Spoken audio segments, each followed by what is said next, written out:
Bonjour, bienvenue pour la quotidienne du 15 avril. On ne change pas, une équipe qui gagne. Aujourd'hui, 3 parties comme d'habitude. Pour commencer, je vous propose tout de suite d'aller à la rencontre du Kivanis Roll Aubonne, une association à caractère humanitaire qui propose plusieurs rencontres tout au long de l'année pour échanger et aussi valoriser les talents de la région. Vous en saurez plus d'ici quelques instants.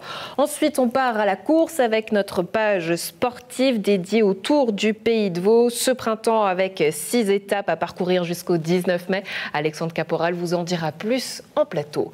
Ensuite, pour la culture, toujours en lien avec Vision du Réel et sa 52e édition, on s'intéresse aujourd'hui à la compétition avec notamment le Réflexe Festival.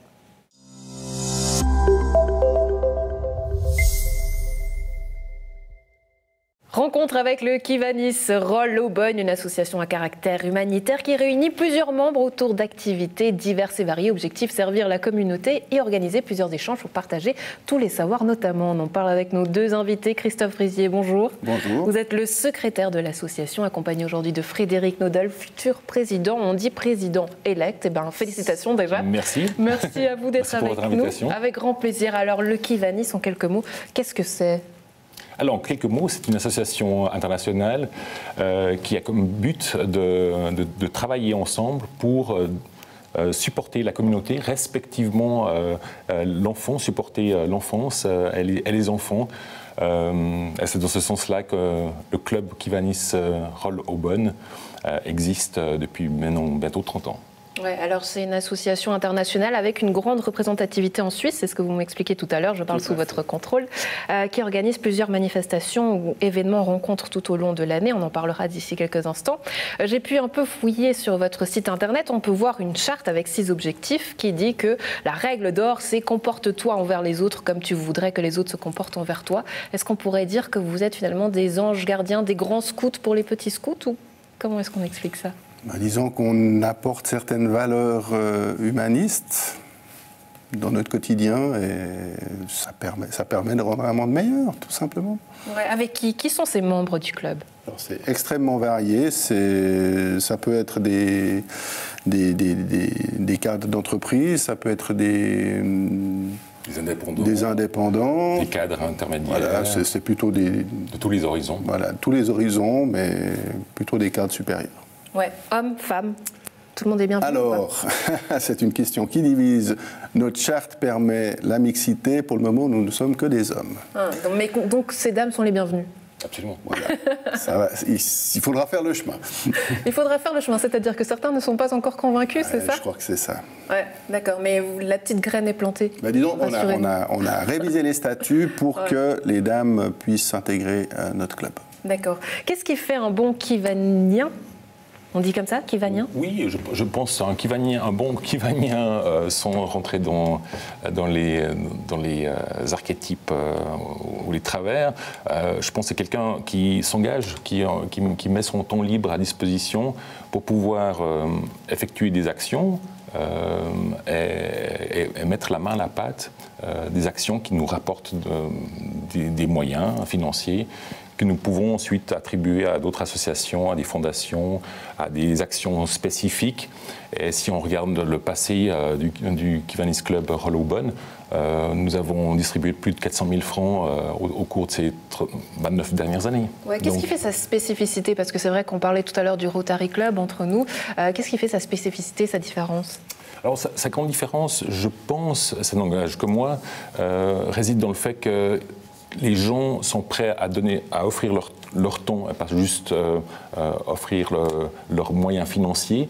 Donc, le Kivanis Club Roll Aubonne a comme principe, du moins, de travailler pour pouvoir rassembler les fonds nécessaires. Et puis, on travaille évidemment volontiers avec nos amis des autres clubs.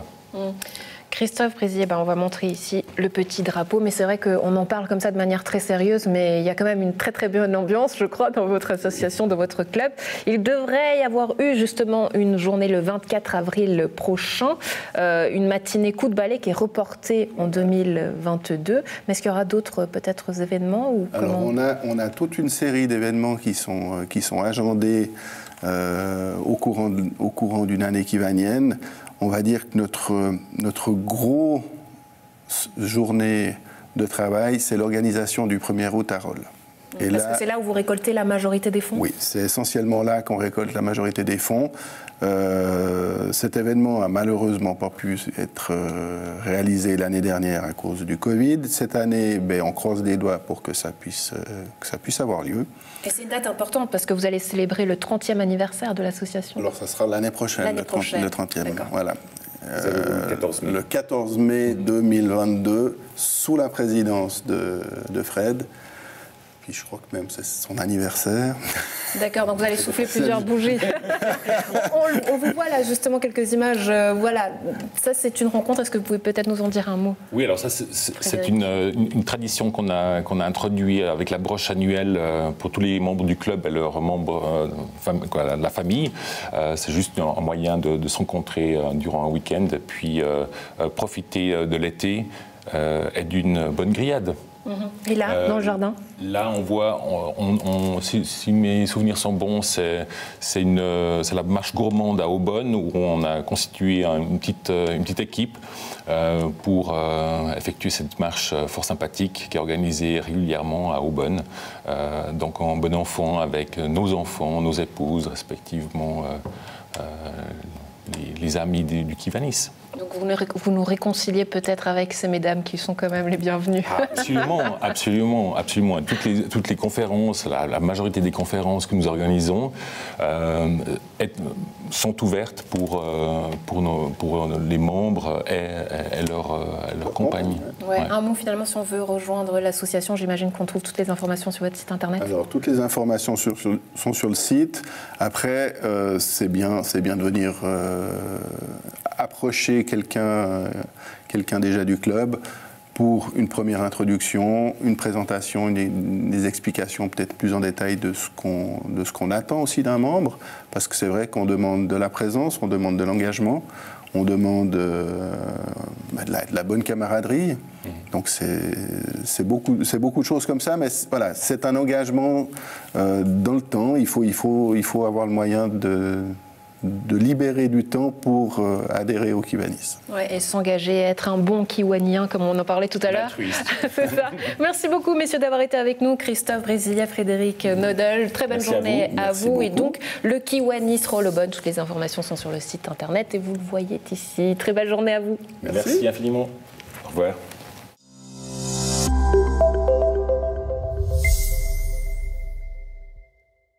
Découvrir de nouveaux endroits de la région en marchant ou en courant, c'est ce que propose le Tour du Pays de Vaud ce printemps avec 6 nouvelles étapes à parcourir. L'événement a dû repenser sa formule pour être Covid compatible, avec ou sans chronomètre. C'est vous qui choisissez. Vous pourrez déambuler quand vous voulez jusqu'au 19 mai sur de nouveaux parcours balisés à Grandson, Yverdon, Essertine, Saint-Saphorin et bien sûr dans la région de la Côte à Tolochna ou à Vinzelles. On parle de ces nouveaux parcours avec l'organisateur du Tour du Pays de Vaud, Josette Bruchet-Bernasconi. Bonjour Josette. Bonjour Alexandre. Josette, du coup, le Tour du Pays de Vaud, qu'est-ce que c'était et qu'est-ce que ça va être ce printemps? Qu'est-ce qui a changé du coup pour être Covid compatible? Alors, le Tour du Pays de Vaud habituel depuis 25 ans. On a l'habitude de l'organiser tous les mercredis soirs en été et en automne, ainsi qu'au printemps. Et c'est clair que la course se passe un mercredi soir par semaine. Et là, comme les manifestations sportives n'ont pas d'autorisation. Donc, on a revu, parce que c'est clair qu'il faut faire courir un petit peu toutes ces personnes, les maintenir en santé, bon pour le moral aussi. Donc, on a prévu ce Tour du Pays de Vaud connecté.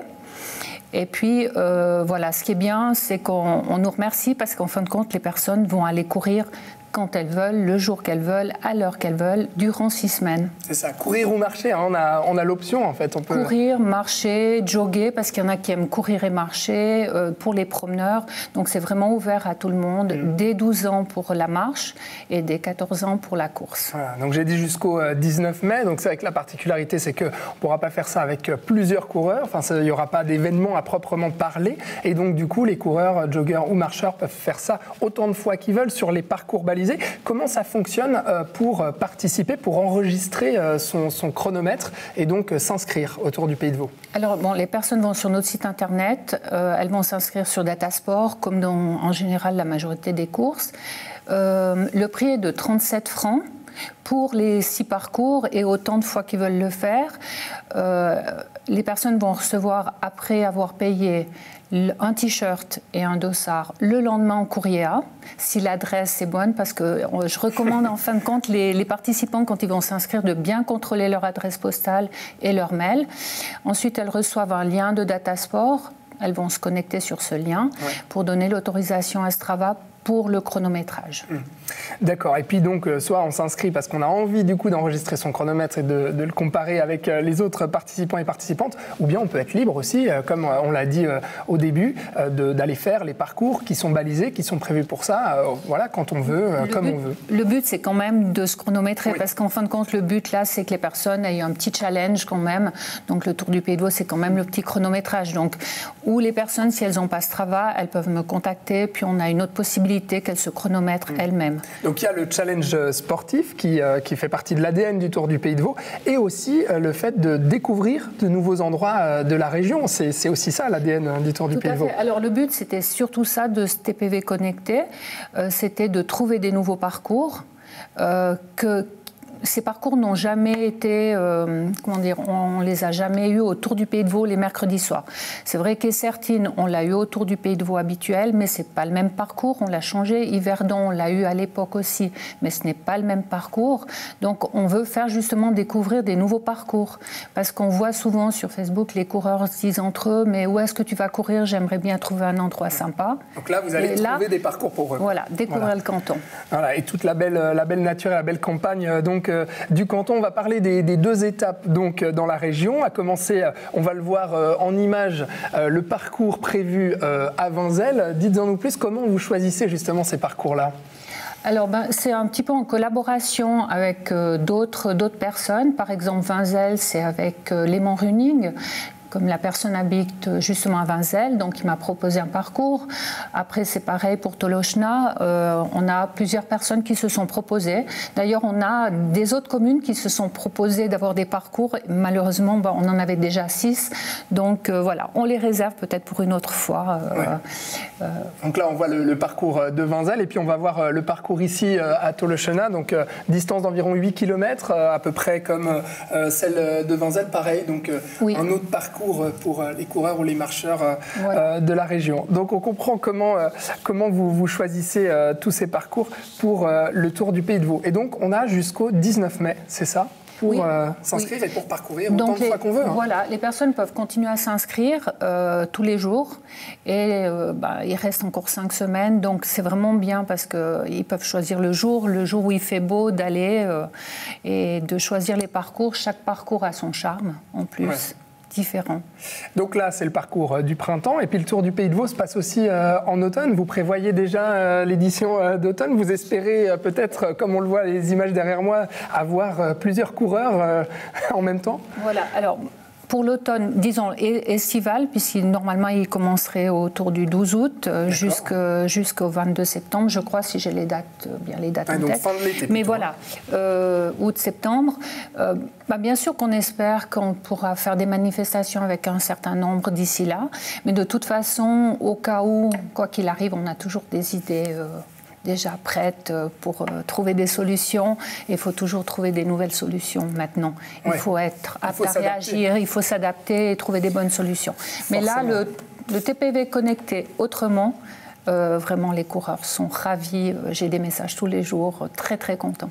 Bon, très bien. Alors du coup, on ira courir ou marcher ou jogger donc autour du Pays de Vaud. On le rappelle, ces 2 étapes qui passent ici sur la région de la Côte, à Tolochna ou à Vinzelles. Merci beaucoup, Josette Bruchet, Bernasconi, d'avoir été avec nous.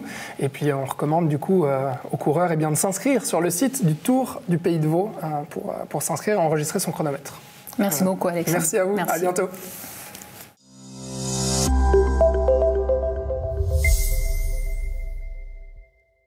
Pour terminer cette semaine spécialement dédiée à Vision du Réel, on s'intéresse à l'aspect compétitif du festival et plus particulièrement au Réflexe Festival, un concours de réalisation de films d'une durée maximale de 3 minutes consacré aux jeunes de 12 à 26 ans. On en parle aujourd'hui avec 2 invités. Saad Dorian, bonjour. Bonjour. Merci beaucoup d'être avec nous. Et à distance, Émilie Garnier qu'on va voir à l'écran ici. Émilie, bonjour. Merci beaucoup d'être avec nous. Alors tu es depuis Bienne au travail. Cette année, la thématique, c'était fragments. Je crois que Saad, elle t'a tout de suite parlé. Pourquoi ? Pourquoi ? À l'entente de ce thème, j'ai de suite imaginé une danseuse qui, au fur et à mesure de sa performance, se métamorphoserait en débris de verre. Et contrairement à mes autres précédentes réalisations où je sentais le besoin de tout justifier, dans la mise en scène, l'éclairage, etc., je me suis dit, cette fois-là, on fait confiance au ressenti et on va uniquement se baser sur cette idée. Oui, parce que tu as l'habitude de participer justement à Vision du réel. Pour toi, Émilie, c'est une première. Pourquoi avoir décidé de te lancer dans l'aventure, dans ce festival, Réflexe Festival ? Alors en fait, initialement, c'était notre prof de vidéo qui nous en a parlé et qui souhaitait qu'on y participe. Et moi, comme j'ai expliqué, justement, je connaissais pas forcément le festival. Et en fait, c'est en découvrant ça que je me suis dit qu'en fait, si j'avais connu, j'aurais de toute façon participé. Et du coup, je me suis mise avec quelqu'un de ma classe pour réaliser ça. Donc voilà. Alors, tu as choisi, toi, enfin, ton court-métrage s'appelle Fractionnis. Explique-nous de quoi est-ce que ça parle. Alors, ça aborde en fait la violence faite aux femmes par vraiment. En fait, on a décidé de vraiment utiliser ce thème fragment pour fractionner en fait la vie d'un couple et de voir l'évolution de la violence dans ce couple qui finit du coup d'une manière assez tragique et vraiment c'est assez violent à regarder et le but c'est justement de choquer le spectateur en fait malgré lui il devient témoin de ça et de vraiment le secouer dans ses derniers retranchements un peu de forcer à réaliser qu'il y a encore ça, c'est actuel, qu'il faut vraiment faire quelque chose pour. Et puis je pense que c'est pour ça qu'avec Thibaut, on a décidé de choisir ce sujet parce que c'est vraiment quelque chose qui nous tient à cœur en fait à tous les deux. Ouais, alors c'est un court-métrage, c'est très court, 3 minutes, il faut convaincre rapidement les gens. Ça, tu as l'habitude justement de participer, je le disais tout à l'heure, tu as d'ailleurs reçu le grand prix de la catégorie 16-19 ans au Festival Réflexe en 2017. Là, tu nous disais avoir plus travaillé, en tout cas sur ton instinct. Comment est-ce que tu travailles ? Parce que 3 minutes, le challenge, c'est quoi ? Faire un max en un minimum de temps ou comment tu travailles ? Je me fie beaucoup au ressenti pour l'idée de base. Mais ce qui guide principalement, c'est le storyboard, où là, on sait à l'avance combien de temps va durer tel plan, etc., pour être sûr de rester dans ces 3 minutes. Effectivement, c'est un challenge, car très court. Ouais. Le générique est même compris dans cette durée. Ouais. Alors, j'ai pu un peu suivre ton travail. C'est vrai que tu as plusieurs commandes de privés, d'externes aussi. Tu as fait pas mal de clips. Dans l'instinct, qu'est-ce qui te plaît de travailler à l'image ? Je pense avant tout l'esthétisme. Petit, c'était les effets spéciaux, pouvoir donner vie à des créatures imaginaires, etc. Et maintenant, je crois que c'est donner de l'esthétisme au monde contemporain qui m'entoure, que je ne trouve pas particulièrement attrayant.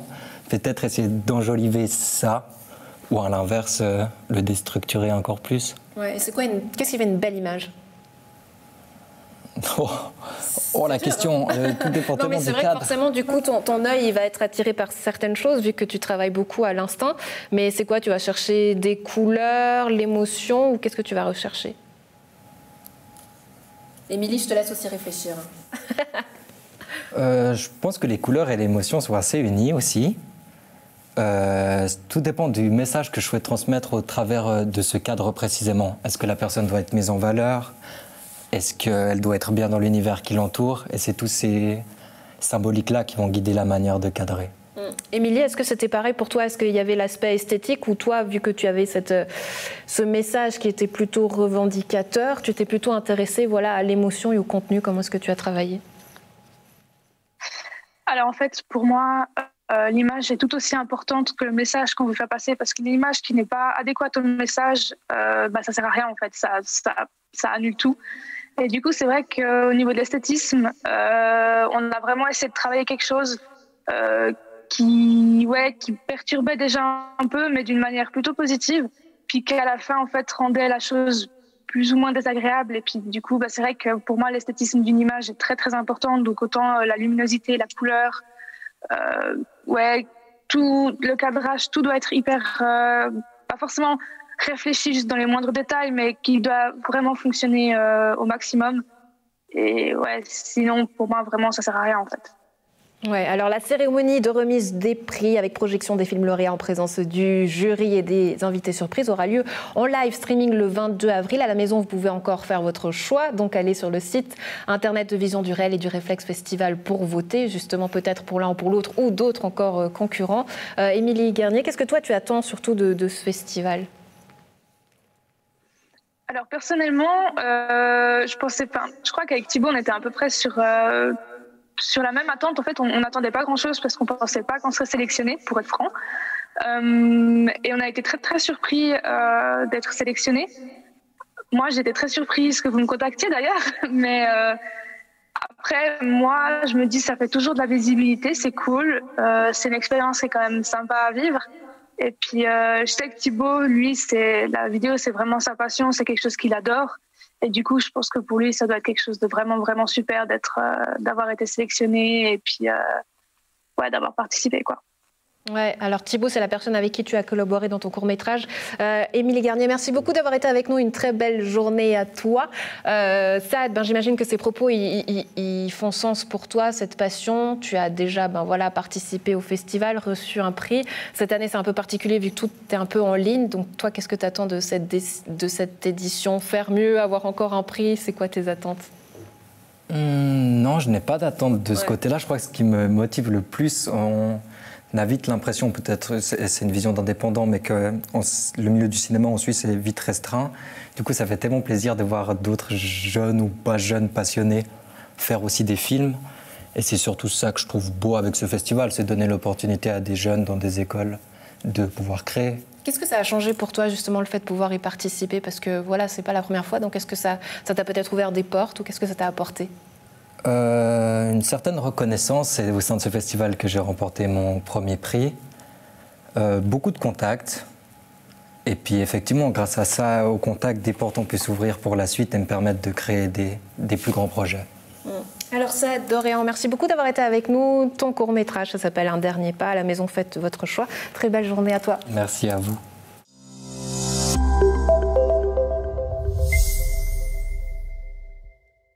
C'est tout pour la quotidienne du 15 avril. Un plaisir d'avoir été en votre compagnie. On se retrouve demain. Ce sera l'heure de la rétro. D'ici là, excellente soirée à tous.